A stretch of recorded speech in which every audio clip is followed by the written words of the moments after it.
유대교와 기독교의 차이점이 뭘까요?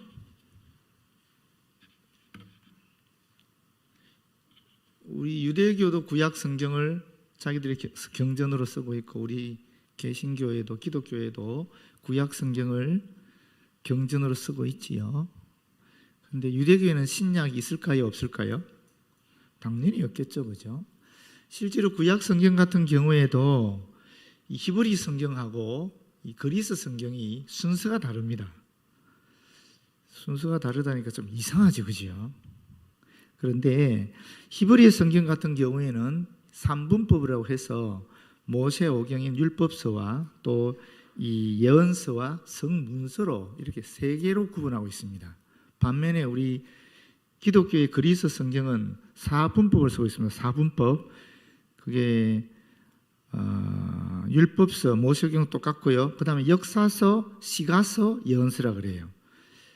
그래서 조금 달라요. 특히 가장 구체적으로 다른 것은 뭐냐면은 구약 성경, 히브리어 성경에 유대인 성경의 제일 뒤에는 뭐가 있느냐 하면 역대하가 있습니다.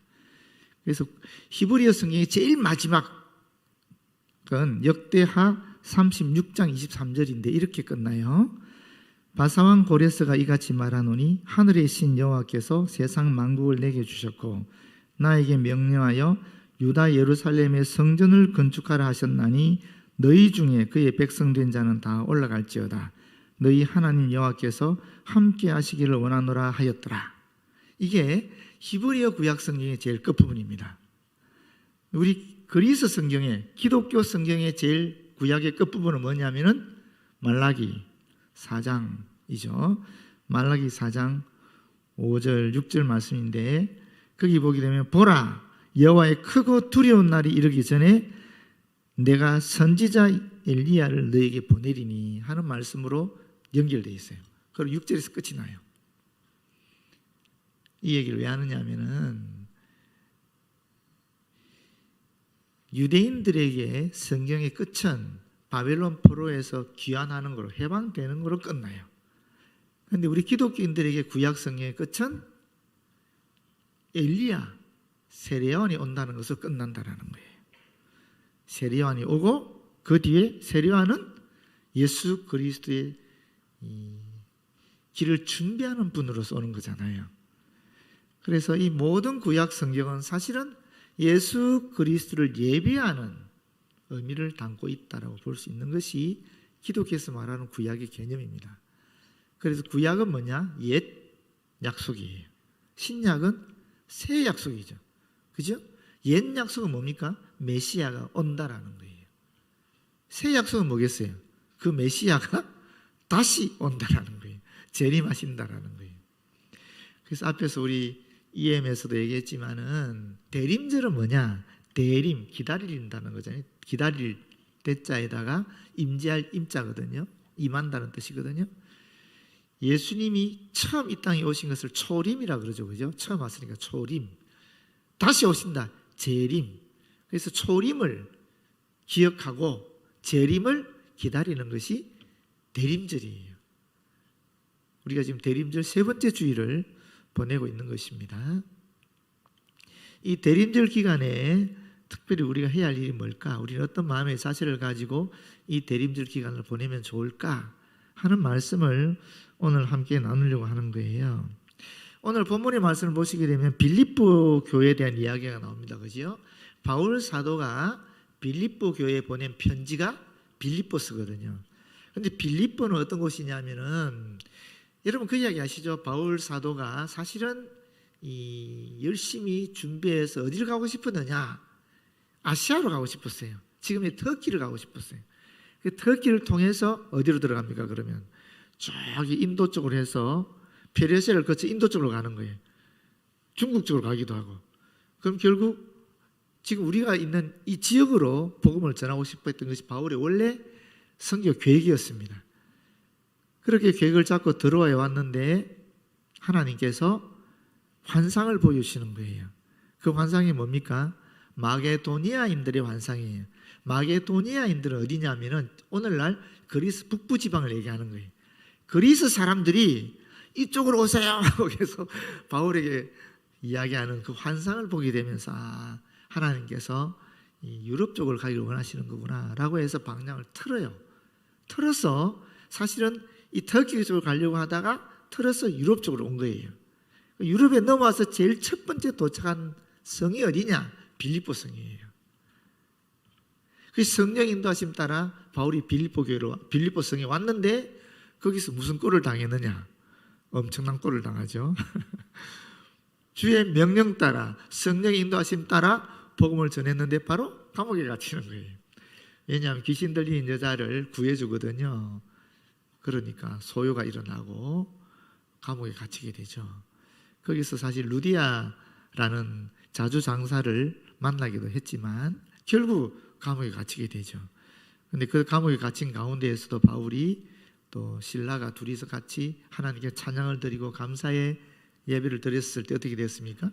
옥문이 열리면서 간수가 두림에 떨게 되고 그 간수에게 복음을 전해서 그 간수뿐 아니라 간수의 모든 가족이 예수를 믿는 일을 발생하는 거예요. 또 앞에서 말한 루디아라는 인물이 또 예수를 믿게 되고 또 그 귀신 들린 여자, 헬라인 여자도 예수를 믿게 되면서 그 사람들이 빌립보 교회를 이루게 된 거예요. 그 빌립보 교회가 바울에게 아주 큰 자랑거리였어요. 바울은 많은 편지를 여러 교회에 보냈거든요. 그런데 바울 스스로 너희들은 나에게 면류관이야 라고 얘기한 교회가 딱 2개 있어요. 주님이 재림하셨을 때 바울 스스로 주님 앞에 나와서 주님 저들을 보십시오. 저들이 바로 저의 면류관입니다 라고 얘기할 수 있는 교회가 2개였는데 첫 번째가 데살로니가 교회고 두 번째가 빌립보 교회입니다. 그래서 빌립보 교회는 바울이 굉장히 자랑스러워하는 교회예요. 특별히 빌립보 교회는 어떤 일을 했느냐면 바울이 복음을 전도할 때에 그가 필요한 것들을 3번에 걸쳐서 후원해 준 교회예요. 지금으로 치면 선교 헌금 같은 걸 보냈다는 바울에게 바울이 그 도움을 받아서 굉장히 기뻐하고 즐거워하고 복음을 위해서 굉장히 유용하게 잘 사용했다라는 것입니다. 그래서 바울은 특별히 빌립보 교회 성도를 생각하면 고마운 거예요. 감사한 거예요. 정말 사랑스러운 거예요. 여러분이 힘들 때 여러분이 도움을 주신 분들이 있다. 그러면 그분에게 여러분이 편지를 보낼 때 어떤 마음으로 편지를 보내겠어요? 정말 고마워하고 감사하면서 편지를 보내지 않겠습니까? 그리고 또 내가 이분들이 알지 못하는 어떤 좋은 것들이 있으면 같이 나누고 싶지 않겠습니까? 그렇잖아요. 이 바울은 지금 이 로마 감옥에 갇혀 있는 상황이었음에도 불구하고 빌립보 교회 교인들을 생각하면 너무 애틋하고 너무 사랑스럽고 너무 기쁘고 너무 고맙고 그런 거예요. 그래서 빌립보 교인에게 자기가 누리고 있는 세상 사람들이 주지 못하는 그 누구도 알지 못하는 그런 귀한 것을 같이 누리고 싶어서 보낸 편지가 빌립보서예요. 그 빌립보서의 그 핵심을 얘기한다면은 기쁨과 평안입니다. 바울에게 있는 그 기쁨과 평안을 너희들도 누리시면 좋겠다 하는 내용이에요. 근데 여러분 우리가 기쁨과 평안을 누리기 위해서는 관계가 좋아야 되잖아요. 그렇지 않습니까? 하나님과 관계가 좋아야 돼요. 사실 하나님께서 우리의 천지를 창조하시면서 인간을 만들 때 우리 안에 제가 늘 말씀드린 게 있잖아요. 영혼을 사모하는 마음을 창조하셨어요. 인간은 누구든지 간에 인간의 존재 자체 안에 알지 못하는 어떤 공간이 있어요. 그게 전도서 3장 11절에는 영혼을 사모하는 마음이라고 그랬어요. 이 영혼을 사모하는 마음이 채워지지 아니하면 인간은 본인이 원하는 그 어떠한 부를 획득했다 할지라도 또 이름을 얻었다 할지라도 또 힘을 가졌다 할지라도 이게 채워지지 않으면 공허함을 느끼는 거예요. 진정한 만족과 평화가 없는 겁니다. 그래서 하나님과의 관계가 참 중요해요. 그런데 우리는 예수 그리스도를 통해서 하나님과 우리의 관계가 맺어졌잖아요. 그것도 친밀한 관계로. 왜? 아빠, 아버지. 나는 그 아빠의 아들, 딸이 되었으니까 부자관계, 부녀관계가 되어버렸잖아요. 매우 친밀한 가족관계가 되었기 때문에 우리 속에 있는 이런 영혼을 사모하는 마음이 저절로 우리는 채워지게 되어 있는 거예요. 기독교인이면 채워지게 되어 있는 거예요. 근데 이거 채워질 때에 여기서 에너지가 튀어나와요. 기운이 뻗쳐나와요. 그게 기쁨이라는 것입니다. 기운이 뻗어나온다, 뿜어나온다 해서 기쁨입니다. 그런 기쁨을 누려야 되는데 빌립보 교회 성도들 간에도 하나님과의 관계 속에서 기쁨을 누리다가 사람과의 관계가 틀어지게 되면 하나님과 누리는 그 기쁨은 어느 날 자기도 모르는 가운데 사라져버리고 사람 때문에 실망해서 너무 괴로워하는, 교회가 분열되는, 사람들이 상처받는 그런 모습을 바울이 빌립보 교회에서 보게 된 거예요. 그래서 4장 1절, 2절, 2절, 3절이고 2절, 3절을 보게 되면 정확하게 두 사람을 찍어서 얘기해요. 유오디아와 순두계 찍어서 뭐라고 얘기하느냐면 주 안에서 같은 마음을 품어라 이렇게 권고합니다. 주 안에서 같은 마음을 품어라. 뭔 뜻이냐면은 이 마음의 고삐를 쪼여매라 하는 뜻이에요. 예수께서 이 땅에 성육신 했잖아요. 정말 낮아지셨잖아요. 예수님처럼 그렇게 낮아지라 하는 말이 마음의 고삐를 조여매라 하는 뜻이에요. 낮아져서 나보다 남을 더 높이라는 겁니다. 요디아는 순두개를 더 높이고 순두개는 요디아를 더 높이게 되면 같은 마음을 품어서 두 사람이 화해하는 걸 통해 두 사람의 마음이 편안해질 뿐만 아니라 교회 전체가 마음이 편안해지고 기쁨을 누리게 된다. 이런 권면을 했어요. 그래서 사실 우리가 기쁨과 평안을 누리기 위해서는 하나님의 관계도 중요하지만 사람과 사람의 관계도 참 중요하다는 것을 다시 한번 확인하게 되는 거예요. 게다가 하나 더 있어요. 그게 뭐냐면 물질의 관계예요. 물질과의 관계예요. 물질과의 관계라는 것이 우리가 내가 이만큼 있어야 관계가 좋아진다 이런 개념은 아니에요. 그거는 양적으로 측량할 수 있는 것이 아니라 질적으로 측량될 거예요. 내가 부족하다 할지라도 만족하며 살아갈 수도 있고 남들이 볼 때는 엄청난 부를 가지고 있음에도 불구하고 만족하지 못하는 삶을 살아갈 수도 있거든요. 그래서 물질과 나와의 관계에 있어서는 약간 다른 측면의 잣대를 봐야 돼요. 잣대를 대야 돼요. 그런데 중요한 것은 뭐냐면은 이 물질을 내가 어떻게 생각하느냐에 따라서 내 안에서 기쁨이 나올 수도 있고 평안이 나올 수도 있지만 나 안에서 불쾌한 마음이라든지 또는 미워하는 마음 같은 것도 불만족스러운 마음도 나올 수 있다는 거예요. 근데 우리가 지금 대림절을 주님의 초림을 기억하고 주님의 재림을 기대하는 이 대림절을 보내면서 우리가 어떠한 자세로 그러면 보내야 될까 하는 것을 4장 4절에서 6절, 7절 말씀을 통해서 함께 보고자 하는데 바울은 여기서 이 세 가지 권면을 해요. 첫 번째는 뭐냐면 주 안에서 기뻐해라 하는 말이고 두 번째는 너의 관용을 모든 사람들이 알게 해라 하는 것이고 세 번째는 감사함으로 기도와 간구를 하나님께 드려라 하는 것입니다. 그렇게 하게 될 때에 사실은 하나님의 관계뿐 아니라 사람의 관계, 사랑과 물질의 관계도 조화롭게 친밀하게 좋은 관계를 유지하면서 진정한 기쁨과 평화를 우리가 누릴 수 있다라는 이야기를 합니다. 그것을 조금 더 구체적으로 살펴볼게요. 첫 번째, 주 안에서 기뻐하는 것이 뭘까? 주 안에서 하는 말은 우리가 뒤에 보면은 나오지요. 5절인가요? 주께서 가까우시니라 하는 말씀을 통해서 볼 때 이 주 안에서라는 말은 이미 주님이 재림한다 하는 것을 깔고 있는 말이에요. 그렇기 때문에 이것은 주님에 대한 소망을 가지고 주님으로 말미암아 장차 이루어질 영광을 생각하면서 그렇게 기뻐하라 하는 뜻입니다. 그리고 더해서 주님을 전적으로 믿는 그 신앙 가운데서 기뻐해라 하는 그런 의미를 가지고 있겠습니다. 그런데 기뻐하는데 어떻게 기뻐하라고요? 항상 기뻐하라. 항상 한순간도 예외 없는 모든 시간 전부를 얘기하는 것입니다. 항상 기뻐하라. 내가 원하는 대로 돼도 기뻐하고 내가 원하는 대로 되지 않았더라도 기뻐하라 라는 겁니다. 이해 안 되죠, 그죠?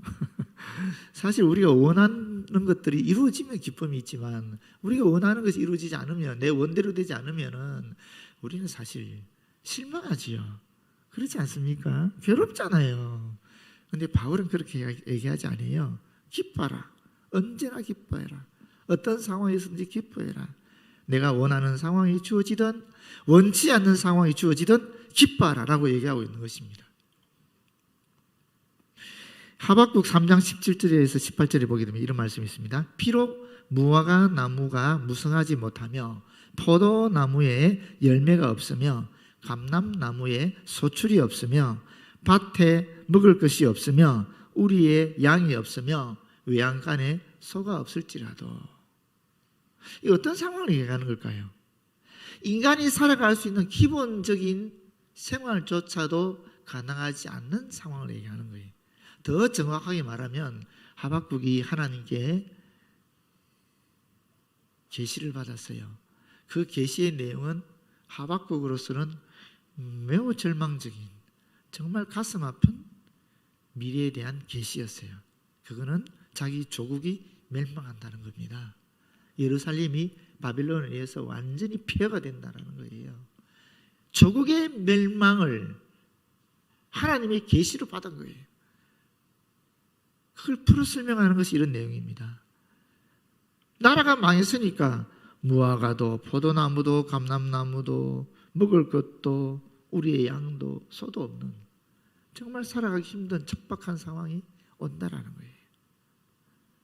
그럼에도 불구하고 나는 여호와로 말미암아 즐거워하며 나의 구원의 하나님으로 말미암아 기뻐하리로다.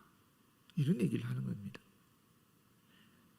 하나님이 계시니까, 구원의 하나님이 계시니까, 그분이 나와 함께 하시기 때문에 나는 기뻐하고 즐거워할 수 있다는 겁니다. 그게 하박국에게는 소망이었어요. 민족에 대한 소망이었어요. 그래서 기뻐하고 즐거워하는 겁니다. 믿음으로. 바울도 그랬습니다. 바울은 사실 예수님이 제자가 아니잖아요. 바울은 예수님이 돌아가시고 부활하신 다음에 바울은 예수님 만났잖아요. 그리고 예수님으로부터 사도 직분을 받았잖아요. 그러다 보니까 유대인들 중에 유대 기독교인들 중에서 바울은 사도가 아니다 하는 사람들이 꽤 있었어요. 그것 때문에 사도 바울은 굉장히 큰 고통을 당하고 자기 사도직을 변명하는 내용도 나오고 그럽니다.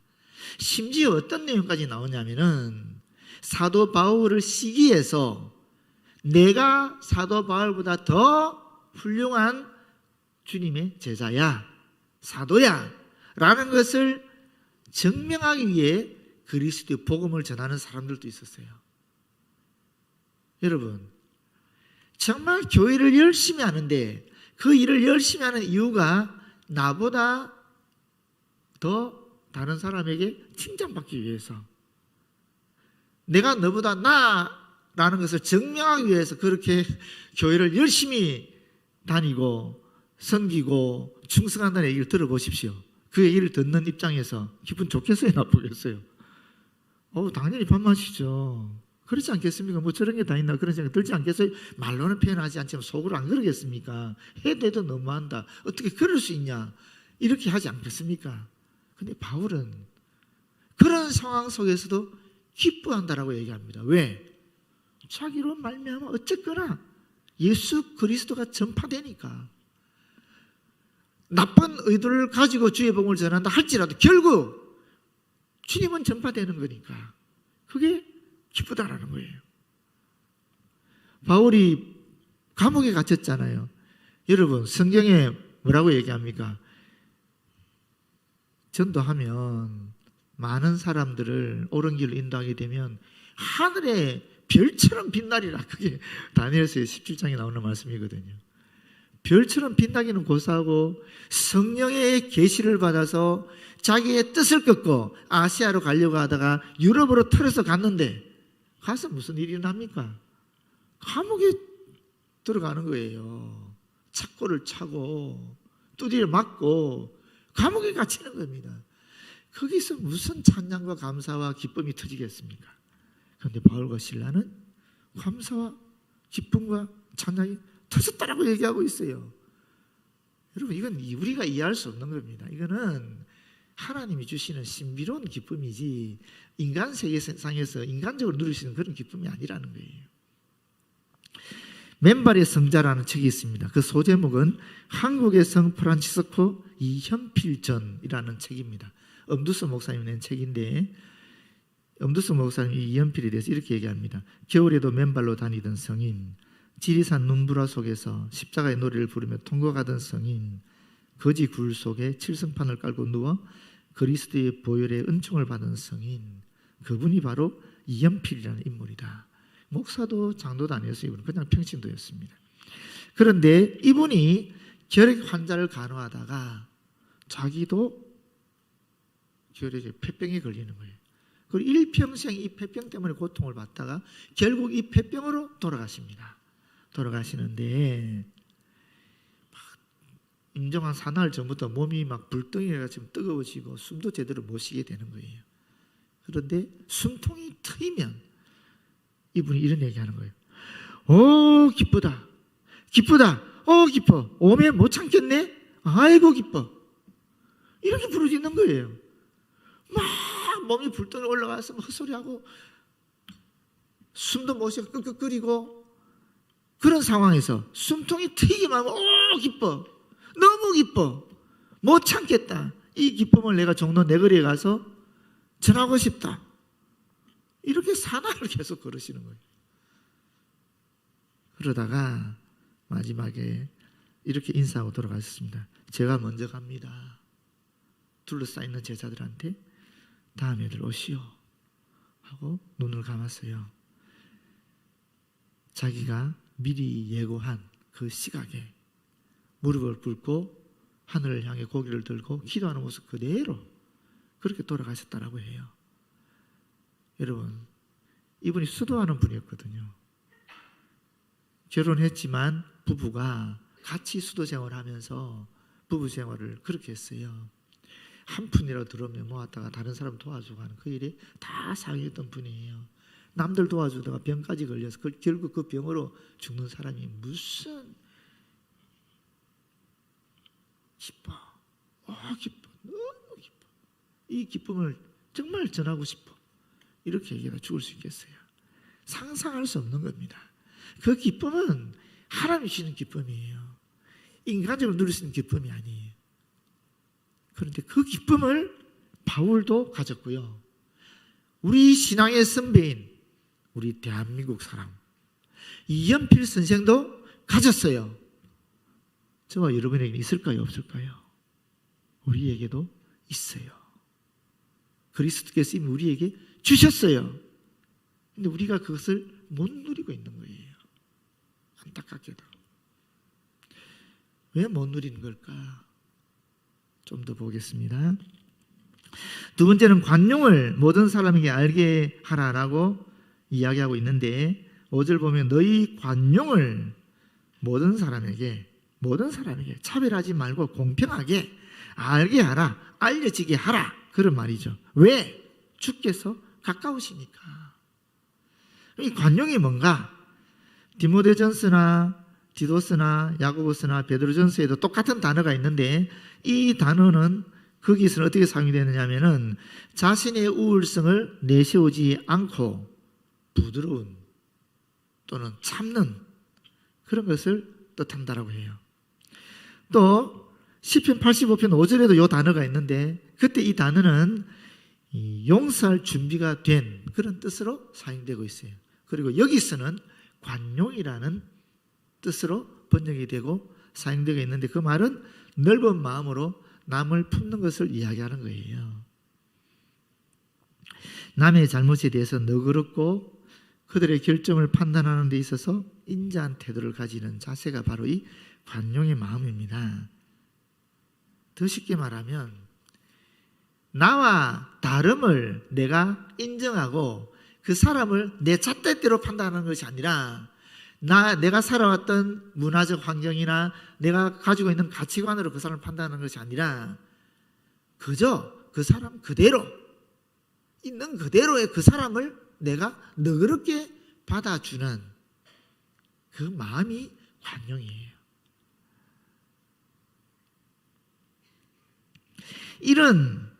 이런 너그러운 마음을 내 주변에 있는 사람이 알게 하라라고 얘기하고 있는 겁니다.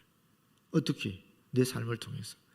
너그러운 삶을 살아가는 나의 삶을 통해서 내 주변에 있는 사람이 쟤는 예수 믿는 사람으로 참 관용하는 사람이구나. 참 너그러운 사람이구나. 참 다른 사람을 볼 때에 자기 잣대로 판단하지 않고 있는 그대로 받아주는 사람이구나. 이렇게 하라라는 거예요. 나와 다름을 받아들인 이 너그러운 마음은 도대체 어디서 오는 걸까요? 이 이현필 선생이 세운 수도 공동체가 동광원이라는 수도 공동체입니다. 원래 동광원이라는 것은 1950년에 광주 YMCA에서 고아원을 설립하면서 지었던 이름이에요. 근데 이 광주 YMCA가 한 70인분 정도가 모여서 후원해서 고아원을 세웠는데 이 고아원을 누가 관리하게 할까? 누가 고아들을 보살피게 할까? 했었을 때 이현필 선생과 함께했던 수도 공동체에다가 맡긴 거예요. 고아들을 좀 돌봐달라고. 그래서 이 수도 공동체 이름이 동광원이 됐어요. 남원에도 있고 저기 벽제에도 있습니다. 있는데 이 수도 공동체인 동광원의 첫 원장 이름이 김금남이라는 분이에요. 이분이 1928년생인데 2020년에 돌아가셨어요. 그런데 이분이 낸 책이 있어요. 그 책이 뭐냐면은 나는 온전함을 따라 다르게 살기로 했다. 소제목은 김금남 동광원 수도 원장의 꿈과 사랑 이야기 하는 그런 책인데 여기 보면 이런 내용이 나와요. 이분이 해방되었을 그때 1945년에 18살이었어요. 그때 우체국 직원이었어요. 본인은 간호사를 하고 싶었지만은 못하고 우체국 직원으로 있었는데 그때 이현필 선생을 만나는 거예요. 그러면서 이현필 선생에 끌려서 그분의 수도 생활이 너무 귀하고 아름다워서 본인도 동참하게 되는 겁니다. 이현필 선생을 너무 사랑하는 거죠. 그러니까 그분처럼 살고 싶어서 그분을 쫓아가는 거니까 우리로서는 조금 상상이 안 되는 거죠. 엄청난 일이죠. 쉽게 말하면 개신교 순녀가 됐다라고 보면 돼요.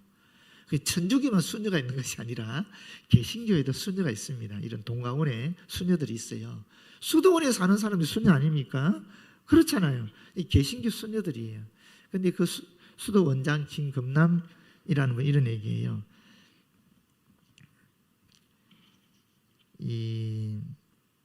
어느 날 이런 질문이 자기 안에서 일어났대요. 주님만 모신다고 하면서 그 자리에 이현필 선생님을 앉히는 것은 뭐냐?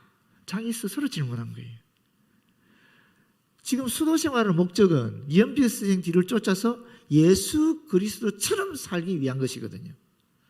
그런데 예수 그리스도를 보는 것이 아니라 이현필 선생을 보고 있더라는 거예요. 본인이. 그러면서 어떤 마음까지 드느냐면은 이현필 선생님이 1964년에 돌아가셨거든요. 그 다른 수녀하고 좀 이렇게 가까이 지내는 걸 보면 자기도 모르게 속에서 질투심이 일어나는 거예요. 그러니까 이분 마음속에 이게 뭐냐는 거예요. 그리스도의 뒤를 쫓아가기 위해 이현필 선생을 따라서 지금 수도 생활하는 내가 그리스도의 자리에 이현필 선생을 모셔놓고 심지어 이현필 선생을 좋아하는 다른 수녀를 보면서 질투심도 느끼고 이게 도대체 수녀로서 수도 생활하는 사람을 도대체 뭐냐는 거예요. 너무 심각한 절망에 스스로가 빠져들어간 거예요. 그래서 심지어 죽으려고까지 했대요. 수다고 수야하는 내 수준이 고작 이 정도밖에 안 되나 이러면서 목숨을 끊으려고 마음먹기까지 했답니다. 그러다가 산에 올라갔어요. 산에 올라가니까 이장을 한 무덤이 있는 거예요. 이장이 뭔지 알죠? 무덤을 옮기는 걸 이장이라고 하잖아요. 그러면 원래 있던 무덤을 팔 거 아니에요. 파서 관도 드러내고 옮기는 거거든요.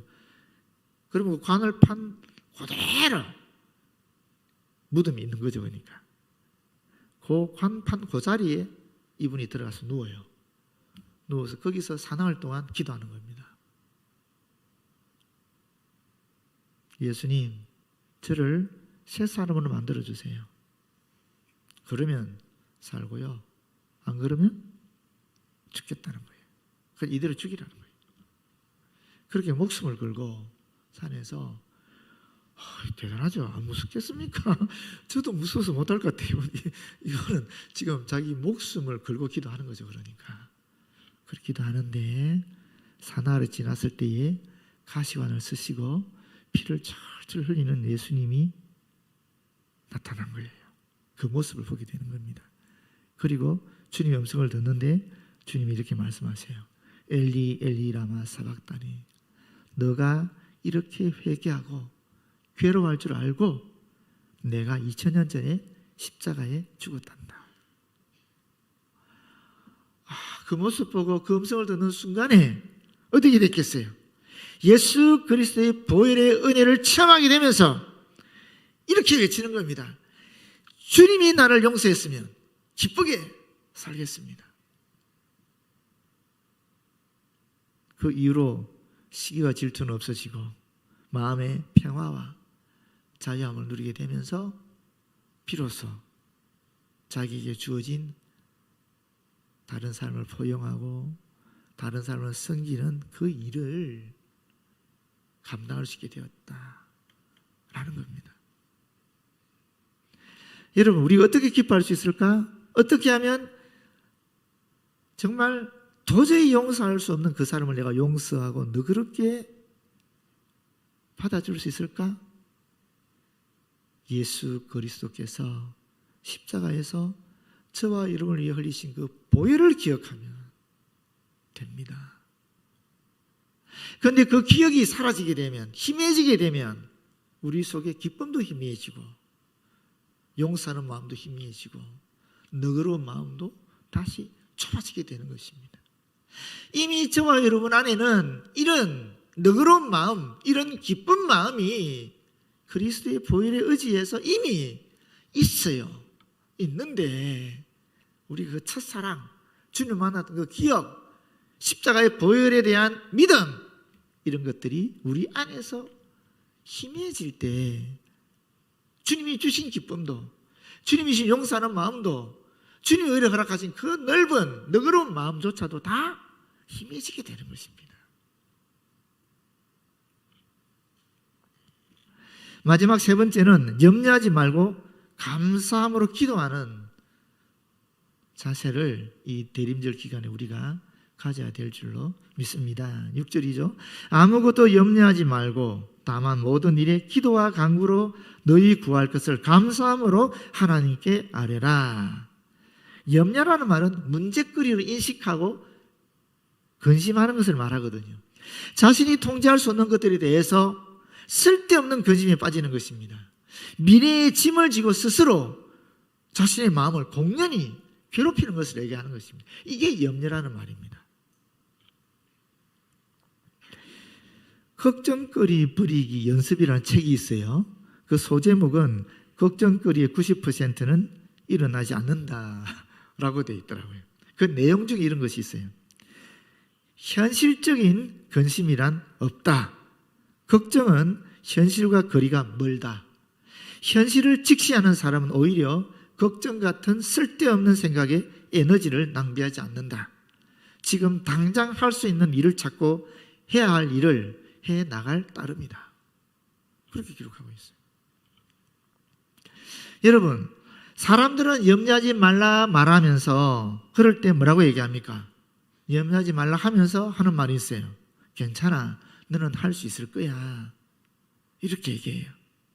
근데 예수님은 그렇게 얘기하지 않아요. 예수님은 산상수훈에서 뭐라고 얘기했냐면 너희 중에 누가 염려함으로 그 키를 한 자나 더 할 수가 있겠느냐? 무슨 얘기입니까? 너가 할 수 없으니 염려하지 말라라는 것입니다. 내가 할 수 없는 일이기 때문에 염려한다고 해결할 수 있는 게 아니라는 거예요. 내가 염려해서 그 문제를 해결할 수 있으면 염려하면 좋지요. 내가 아무리 염려하더라도 그 염려하는 그 일은 염려를 통해서 해결되지는 않는다라는 거예요. 그렇지 않습니까, 여러분? 그 예수님의 말씀이에요. 그런 의미입니다. 또 산상수훈에 보면 예수님이 하신 말씀이 이런 말씀이 있어요. 사람들은 흔히 목숨을 위해서 무엇을 입을까, 무엇을 마실까, 무엇을 먹을까 걱정하지만 예수님이 뭐라 그럽니까? 들의 백합화를 봐라, 공중에 나는 새를 봐라. 하나님께서 그들을 먹이지 않느냐, 그들을 키우지 않느냐. 하나님의 능력을 기억하고 먹고 마시고 입는 것에 대해서 걱정하지 말라라고 말씀하고 있는 것입니다. 덧붙이기를 염려라는 것은 이방인들이 하는 것이다 라고 말합니다. 왜? 이방인들은 하나님을 모르니까. 여러분, 염려는 어디서 오느냐 하면은 하나님의 돌보심에 대해서, 하나님이 살아계셔서 나와 함께 하시며 나를 인도하신다는 그 신뢰, 그 믿음이 사라질 때 염려가 싹 트는 거예요.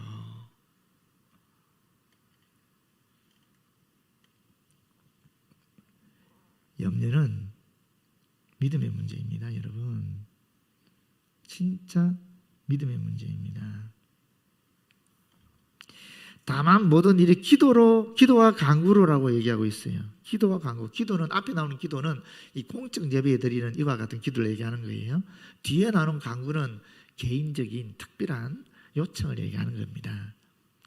그런데 여러분, 이 기도는 모든 것이 하나님의 주권 아래에 있음을 고백하고 하나님께 의탁하는 것입니다. 그게 기도입니다. 안 그러면 하나님께 기도할 필요가 없지요. 내 스스로 해나가면 되지. 뭔가 하나님이 할 수 있다, 뭔가 하나님이 나보다 더 뛰어나신 존재이다, 그러니까 기도하는 거잖아요. 그렇지 않습니까? 그리고 기도라는 것은 사실은 나를 염려하게 하고 좌절하게 하는 이 문제들, 그것이 무엇이든지 간에 하나하나 구체적으로 하나님께 말씀드리고 맡기는 것이 기도라는 것입니다. 맞지요? 그렇지 않습니까? 내가 이 문제를 내가 스스로 풀어나가는 것이 아니라 이 하나하나 구체적인 모든 것들을 주님 앞에 말씀드리면서 주님께 맡기는 거예요. 그게 기도라는 것입니다. 그런데 감사함을 가지고 하는 기도와 간구는 뭐겠습니까? 감사함을 가지는 기도와 감사함을 갖지 않는 기도가 있다라는 거지요. 감사함을 가지는 기도는 기도의 초점이 하나님께 있는 겁니다. 하나님께. 그런데 감사하지 않는 기도는 그 초점이 나에게 있는 거예요. 하나님의 존재를, 이런 얘기입니다.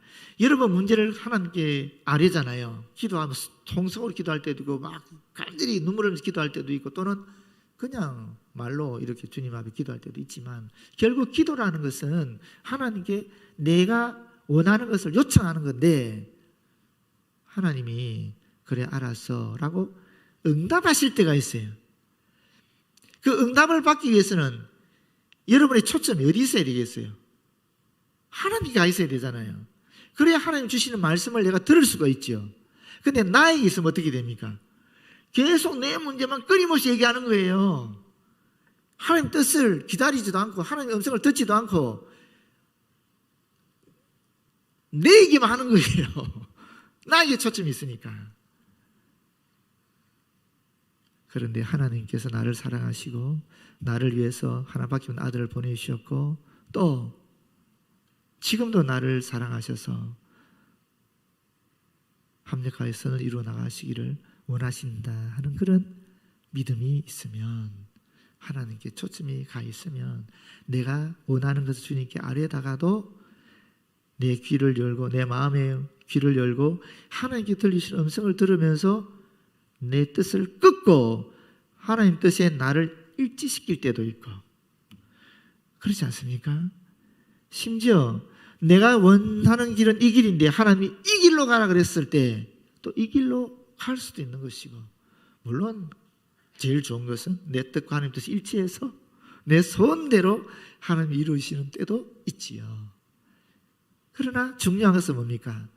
내 기도의 초점이 나에게 있는 것이 아니라 하나님께 있는 거예요. 그게 감사함으로 하는, 하나님께 아뢰는 기도와 간구를 하는 것입니다. 그렇게 하면 어떻게 되는가? 모든 지각이 뛰어난 하나님의 평강이 그리스도 예수 안에서 너희 마음과 생각을 지키신다라고 얘기하고 있는 것입니다. 여기 마음이라는 것은 심장이죠. 심장인데 사실은 다른 의미도 있어요. 인간의 감정이나 인간의 의지의 중심을 얘기하는 거예요. 우리가 마음 먹은 대로 할 수 있다 하는 것은 의지적 측면이거든요. 단순히 감정적인 느낌에 대한 얘기는 아니잖아요. 그리고 이 마음이라는 것은 이런 다양한 그런 인간의 내적인 모든 것을 포괄하고 있다라고 볼 수 있어요. 그렇기 때문에 사탄은, 악한 영은 우리의 마음을 공격하는 거예요. 우리의 마음을. 생각이라는 것은 이러한 마음의 판단 또는 마음에서 나오는 생각을 얘기하는 거예요. 사탄은 우리의 외부를 공격하는 것보다 우리의 내적인 존재를 공격함으로 말미암아 우리를 자신의 종으로 만들기를 원해요. 그런데 하나님의 평강이, 앞에서 말한 바울이 경험했던 하나님의 평강, 기쁨, 이연필 선생이 경험했던 하나님의 평강과 기쁨, 김금남 원장님이 경험했던 하나님의 그 평강과 기쁨이 이 사탄의 모든 공격으로부터 어떻게 해요? 우리를 지켜준다라고 얘기하고 있는 것입니다.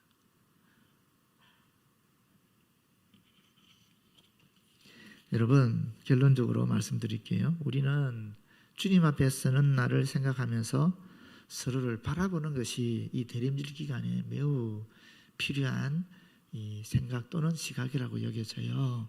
그런데 초림하신 주님께서 베풀으신 구원의 은총에 감격하는 그 기쁨을 가지고 나와 다른 사람을 너그러운 마음으로 포용하는 그런 관용을 베푸는 가운데에 우리 앞에 놓인 모든 염려거리들을 다 주님 앞에 기도로 맡기게 되면 어떤 일이 일어나겠습니까?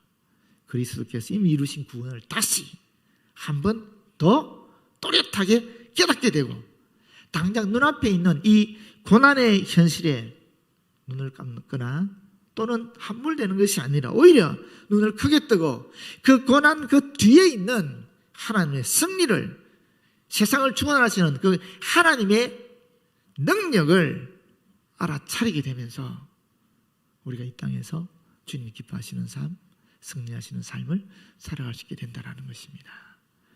여러분, 모쪼록 바울이 누렸던 그 기쁨, 이연필 선생이 가셨던 비교할 수 없는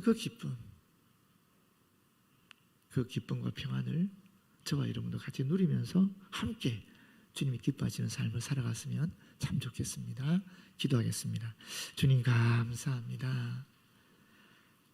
바울이 주셨던 그 기쁨과 평안, 이연필 선생이 주셨던 그 기쁨과 평안, 김금남 원장님이 갖고 있었던 그 기쁨과 평안이 우리 안에도 있음을 믿습니다. 주님, 우리 안에 있는 이 기쁨과 평안이 우리의 부주의로 사라지지 않도록 도와주시고, 날마다 우리 주 예수 그리스도의 보혈을 기억하는 가운데에 우리의 삶을 주님이 기뻐하시는 삶으로 이끌어가게 인도하여 주시옵소서. 예수님 이름으로 기도드립니다. 아멘.